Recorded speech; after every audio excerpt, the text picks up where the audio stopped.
Okay, so around this time of the year, like you said, once you're at the beginning couple of weeks of school have settled down and everyone's where they should be and people are starting to get into a routine, the typical thing that starts happening right now as a coach or an instructional leader is that you are bombarded with data.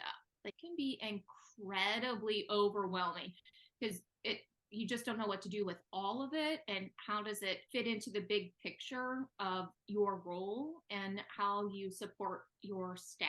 So Mhm. I think that that is the big thing to be ready to have on our radar as a coach is be ready for all of the data. Lay the foundation. There are several different types of data. The first one would be formative data. Informative data is really meant to like inform your immediate instruction. It's meant to be used quickly for the purposes of responsive teaching. And another type of assessment would be a summative assessment. And summative is like, if I think of it at the end. So it's at the end of the year, what the big assessment you give at the end of the year, or a big assessment you give at the end of a semester or a quarter unit or grade period or whatever. Not as easy to use that type of data for reteaching or providing additional practice because you're moving on. Now, I could get on a tangent because summative assessments can be used as formative assessments. Yeah. It's an ideal situation, but that's an entirely different conversation. Really, at this time of the year, coaches can be really inundated with screening data. Screening data typically occurs 1 to 3 times a school year, and that depends on the type of assessment it is and even the grade level.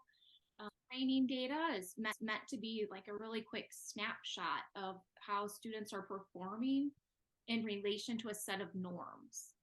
And it helps us identify kids at risk of not meeting a skill required at the end of the year.